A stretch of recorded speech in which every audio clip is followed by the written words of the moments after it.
pemirsa Sampai TV, baik kita kembali lagi tentunya dengan tema konsep kebahagiaan menurut Buddha Dhamma. Tadi kita sudah berbicara soal bagaimana cara memperoleh kebahagiaan itu sendiri, karena tadi persepsi antara pihak yang satu dengan pihak yang lain, orang satu dengan orang lain itu pasti berbeda mengenai kebahagiaan. Nah, tadi kita sudah mengetahui caranya. Kalau untuk memperoleh kebahagiaan batin, ya sila kita harus bagus. Kita memiliki sada, keyakinan tentunya kepada Buddha, Dhamma, dan Sangha. Kemudian kita belajar untuk untuk tidak melekat pada apa yang kita miliki, yaitu melepas dengan cara bertindak tadi. Kemudian kita memiliki panya, kebijaksanaan, bijaksana dari segi apapun, dari segi pikiran, ucapan, dan tindakan tentunya ya. Karena dengan bijaksana itu kita bisa menjadi lebih baik lagi tentunya, dan kebahagiaan pasti akan kita rasakan, kebahagiaan batin tentunya. Kalau dari kebahagiaan batin dan jasmani, ada usaha, ada aditana, tekad yang kuat tentunya untuk mewujudkan kebahagiaan itu. Ada kerja keras tentunya untuk mewujudkan kebahagiaan. Dari segi fisik kita sudah pasti lihat ya, kebahagiaan ingin memiliki sesuatu yang lebih, misalnya rumah lebih dari satu, mobil lebih dari dua mungkin. Ada usaha, kerja keras caranya. Nah, kita bekerja supaya kita bisa mendapatkan hasil yang maksimal. Begitu juga dengan kebahagiaan batin. Kebahagiaan batin kita bisa rasakan, kita juga perlu proses, ada usaha yang harus kita lalui di situ. Baik, itu tadi cara meraih kebahagiaannya, Pak. Kemudian bagaimana sih cara mempertahankan kebahagiaan yang sudah kita rasakan atau yang sudah kita miliki saat ini? Karena kan setiap orang pasti inginkan bahagia terus nih, Pak ya. Mungkin ada cara bagaimana supaya kita bisa mempertahankan kebahagiaan yang sudah kita rasakan saat ini, Pak? Yang pertama-tama menurut saya adalah kita harus mengendalikan pikiran. Kalau ingin mengendalikan pikiran. Betul. Dengan mengendalikan pikiran, maka kita juga mengendalikan keinginan-keinginan yang kurang baik. Betul sekali, Pak. Memang saya pernah mendengar bahwa pikiran itu adalah pemimpin, pelopor ya. Apapun yang kita lakukan pasti dilalui dari isi pikiran kita. Betul sekali. Betul. Kita mau berbuat baik, berbuat jahat, itu tergantung pikiran kita. Biarpun kita katakanlah selama ini baik, tapi kondisi tidak mendukung, mungkin karena katakanlah kepepet yang saya katakan awal tadi, kepepet membayar angsuran, tidak punya uang, dan di situ ada katakanlah uang jatuh. Pasti dalam pikiran kita, kesempatan ini lumayan dapat rezeki nomplok, mumpung nggak ada orang, saya ambil, kan lumayan bisa nambah-nambah bayar angsuran lah. Kenapa kita harus pertama adalah mengendalikan pikiran? Karena di ajaran Buddha itu pikiran itu ibarat seekor monyet yang susah sekali itu dikendalikan. Liar ya, lari ke sana kemari ya. Kalau kita tidak belajar tiap hari, tiap saat untuk mengendalikan pikiran kita, maka pikiran kita itu selalu liar dan kita tidak dapat mengendalikan apa istilahnya efek-efek dari pikiran yang liar itu. Terus sebagai umat Buddha, supaya kita membudayakan bagian adalah yang pertama adalah kita berlindung pada Ratna, yaitu berlindung pada Buddha. Kenapa kita berlindung pada Buddha? Karena Buddha itu adalah yang harus kita teladani dalam kehidupan kita sehari-hari. Makhluk yang sudah sadar. Betul. Ya, sadar dari segi pikiran, ucapan dan tindakannya itu sudah teratur, sudah terarah. Maka dari itu kita harus berusaha meneladani sifat-sifat luhur Buddha dalam kehidupan sehari-hari, supaya kehidupan kita pun juga minimal bisa ya nggak harus 100% lah, nggak harus 100%.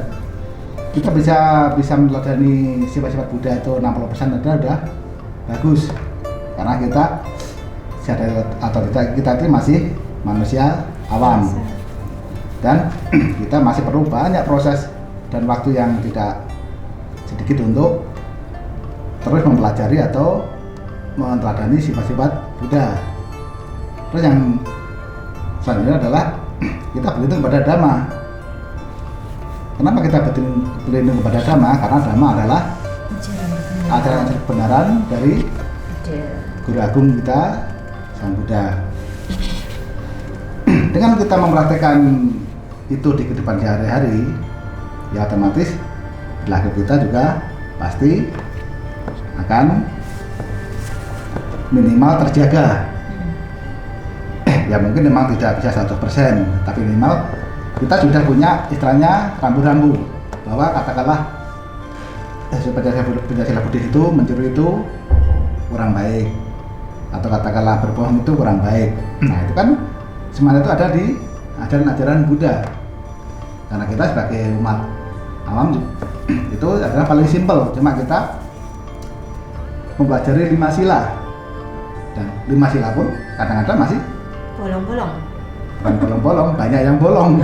Kalau bolong-bolong itu cuma 1-2. Kalau banyak yang bolong mungkin dari 5 sila itu Paling satu. paling banter 1 yang kita praktekkan. Iya kan perlu proses Pak, pelatihan. Makanya seperti al tadi kita Namanya harus juga latihan, tidak harus sempurna ya. Betul. Tetapi paling tidak kita berusaha mendekati menjadi sempurna. kita harus punya tekad yang kuat untuk istilahnya berusaha supaya minimal 60-70% kita bisa mempraktekkan Dhamma. Terus yang terakhir adalah kita berlindung pada Sangha. Kenapa kita berlindung pada Sangha? Karena Sangha mereka adalah orang-orang yang istilahnya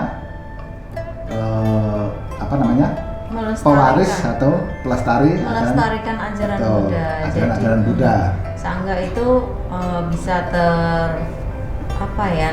bisa sampai saat ini masih ada, itu juga berkat para sangha, siswa-siswa Buddha tadi. Karena masih Buddha, bertahan ya. Betul, ajaran Buddha sampai bertahan sampai saat ini adalah karena beliau-beliau itu para anggota sangha yang selalu giat untuk selalu mempelajari ajaran Buddha dan memeliharanya untuk disampaikan kepada kita umat awam. Nah, jadi memang dikatakan, saya pernah membaca Pak, Buddha itu ibarat sebagai seorang dokter. Betul. Jadi dokter itu, kemudian Dhamma itu adalah obat, dan Sangha itu sendiri adalah perawat.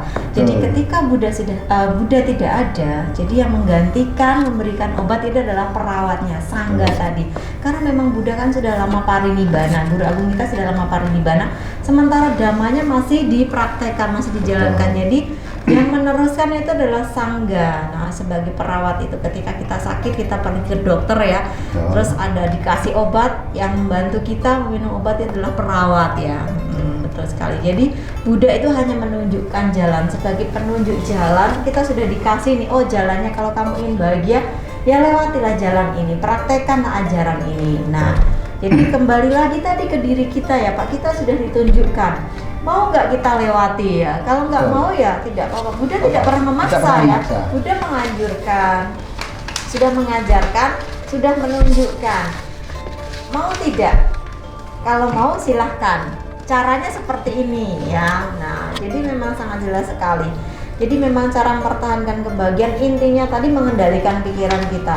Sebetulnya kebahagiaan itu ketika kita tidak memiliki banyak keinginan, mungkin bisa bahagia ya Pak. Nah, tadi seperti yang tadi, dengan kita memiliki rasa puas, maka keinginan itu juga akan berkurang. Jadi memang semakin sederhana kebutuhan seseorang, atau semakin akan kebahagiaan sederhana itu sendiri ya, maka semakin besar kemungkinan orang itu bisa bahagia. Nah, betul sekali. Memang keinginan kita, intinya kalau kita tidak pernah puas dengan apa yang sudah kita miliki, tidak salah sih memiliki keinginan itu, tidak salah ya, tidak salah. Siapa sih yang masih manusia? Siapa sih yang tidak ingin tidak mempunyai keinginan? Semua orang pasti mempunyai keinginan, tetapi keinginan yang berlebihan itu loh harus kita kendalikan. Nah, pikiran kita harus kita kendalikan. Keinginan itu harus kita takar dengan dari kemampuan kita. Jadi memang tadi bergayalah sesuai dengan kemampuan. Jangan bergaya sesuai kemauan tadi. Kita mampunya beli motor ya beli motor. Jangan kita paksa beli mobil. Karena pasti kalau kita paksa beli mobil, akhirnya ujung-ujungnya kita pergi ke bank.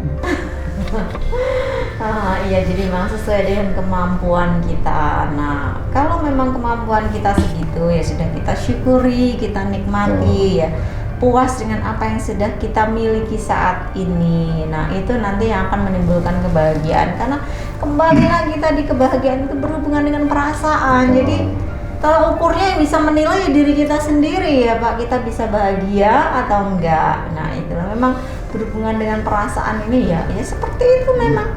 Cara mempertahankan kebahagiaan ya memang sih tidak mudah memang, tetapi kan memang harus ada niat kita supaya kita bisa mencapai atau bisa merasakan kebahagiaan itu sendiri. Kan bukan orang lain ya Pak yang bisa memberi kebahagiaan kepada kita gitu loh.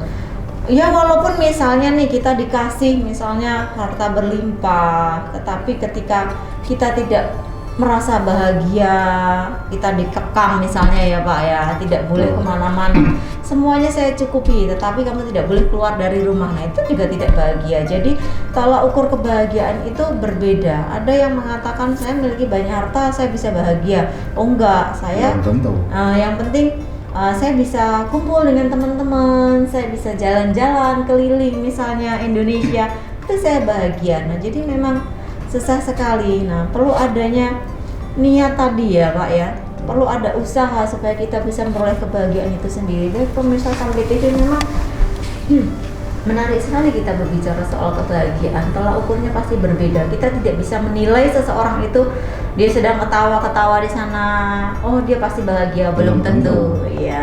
Oh dia memiliki rumah mewah, apapun yang dia inginkan terpenuhi, belum tentu juga bahagia ya. Bahkan mungkin bapak-bapak itu yang suka ambil rongsok itu ya, walaupun kelihatannya kumuh apa, tapi mereka merasa happy, bahagia, belum tentu kita bisa menilai bapaknya pasti susah ya, menderita, belum tentu juga ya. Memang ya berhubungan dengan perasaan lagi, kembali lagi tadi perasaan. Semakin tinggi keinginan orang pasti semakin tinggi juga standar kebahagiaan mereka.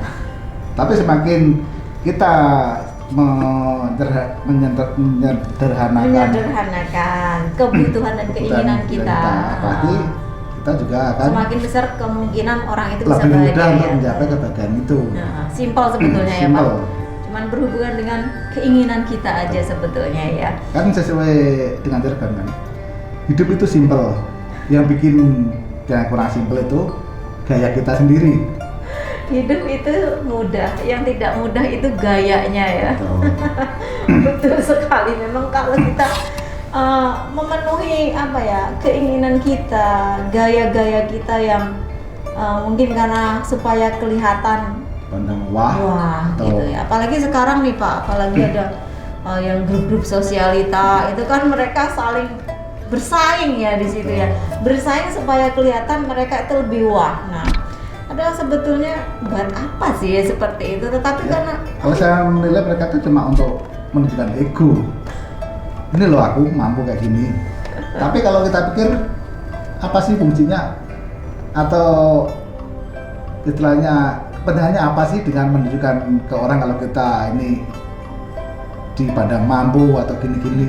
Tapi kita tidak bisa menjudge langsung seperti itu ya Pak, karena mungkin itu kebahagiaan bagi mereka dengan cara seperti itu Pak. Nah, mereka bisa happy, bisa bahagia dengan cara seperti itu gitu. Jadi kita tidak bisa langsung menilai itu nggak bagus buat kita, belum tentu nggak bagus buat mereka gitu. Jadi kita tidak bisa menilai orang hanya dari sepihak saja ya.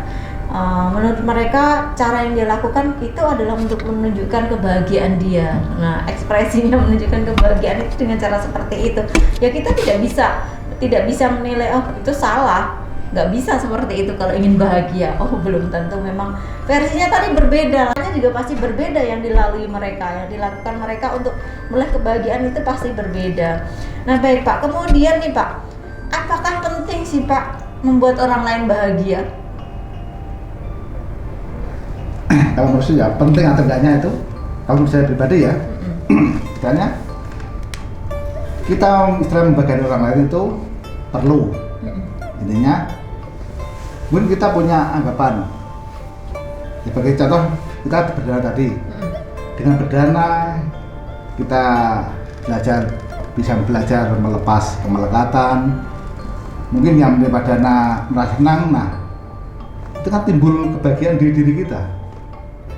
Dengan melihat orang lain bahagia, maka kita juga pasti akan bahagia. Misalnya sesuai dalam pada syariat 118 adalah apabila seseorang berbuat bajik, hendaklah ia mengulangi perbuatannya dan berkeluarga dengan perbuatan itu. Sungguh membahagiakan akibat dari memupuk perbuatan bajik. Nah, ini artinya kan kalau kita melihat orang lain yang kita bantu bahagia, pasti efeknya juga akan balik ke kita sendiri. Kita senang ya tentunya. Tuh, senang dengan melihat orang lain bahagia. Kita ikut merasakan kebahagiaan yang dirasakan oleh si penerima. Ya.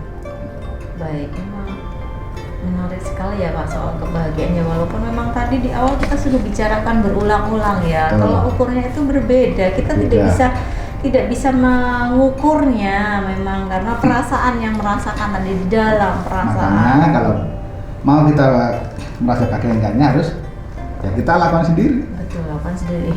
Mungkin mau berdana ya, kalau kita mau merasakan gimana istilahnya bahagianya kalau kita melihat orang lain bahagia ya pasti kita melakukan dana, atau mungkin kalau mungkin nggak dana berupa materi, mungkin dengan kita mengasih nasihat kepada teman yang lagi ada masalah, ya pun kita tidak bisa menyelesaikan masalah itu 100%, tapi minimal teman itu istilahnya ada masukan dari kita yang positif, pasti kita juga happy, ya. ikut merasa happy. Oke, baik Pak. Memang terima kasih sekali ya Pak soal kebahagiaan ini memang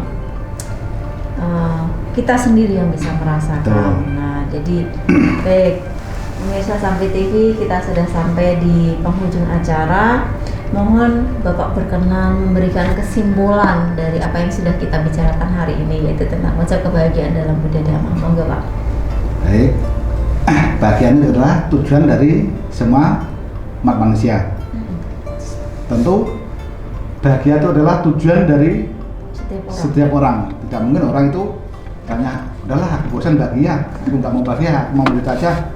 Itu mungkin ada, tapi mungkin volumenya 1001. Tapi kalau kebahagiaan itu juga ada dua sisi, bagian lahir atau bagian jasmani dan bagian batin. Dengan kebahagiaan jasmani mungkin kita bisa lihat dari pencapaian yang dia peroleh atau istilahnya apa yang dia punya, itu kita bisa lihat. Tapi kalau kebahagiaan batin itu tentu orang itu sendiri yang bisa merasakannya, karena tolak ukur kebahagiaan itu tiap orang berbeda-beda. Dan sebagai umat Buddha, kita juga ditanya perlu juga membahagiakan makhluk lain, mungkin dengan cara berdana, dengan cara vaksin, itu juga salah satu cara untuk ikut merasakan kebahagiaan yang makhluk lain peroleh. Dan yang terakhir, intinya bahagia atau tidaknya itu tergantung diri kita masing-masing. Kata mau bahagia silakan, mau tidak bahagia juga monggo, karena Buddha sendiri juga tidak pernah memaksa umatnya untuk mengikuti ajaran dia, karena Buddha cuma sebagai tadi dokter atau pemberi jalan. Ini loh jalannya, silakan kalian semua kalau emang mau ya, kalau memang cocok silakan dipakai, kalau nggak cocok ya Buddha tidak pernah memaksa, karena bahagia atau tidaknya itu intinya tergantung dari diri masing-masing. Dan yang bisa merasakan bahagia atau tidaknya itu adalah kita sendiri. Orang lain cuma bisa melihat dari sisi luarnya, belum tentu orang yang istilahnya ketawa-ketawa itu bahagia, belum tentu. Dan belum tentu orang yang kelihatannya tenang, diam itu kurang bahagia, karena bahagia itu adalah letaknya di kondisi emosi atau kondisi hati seseorang. Ya, terima kasih kepada Bapak Darto, penjual agama Buddha pada Kantor Kementerian Agama Kabupaten Kota Waringin Timur, pada kesempatan yang berbagi ini sudah bersedia membagi pengetahuannya. Anumodana banget ya Pak. Baik pemirsa, kita telah sampai di penghujung acara. Semoga mimbar agama Buddha pada hari ini dapat bermanfaat dan tentunya bisa memberikan tambahan wawasan tentunya bagi umat Buddha khususnya di Kabupaten Kota Waringin Timur. Sampai di sini kebersamaan kita dalam acara Mimbar Agama Buddha. Sampai jumpa lagi pada kesempatan berikutnya dan saksikan terus Mimbar Agama Buddha setiap hari Rabu pukul 19.00 sampai 20.00 tentunya hanya di Sambit TV Bersatu untuk Maju. Terima kasih. Namo Buddhaya. Namo Buddhaya. Sampai jumpa di mimbar berikutnya.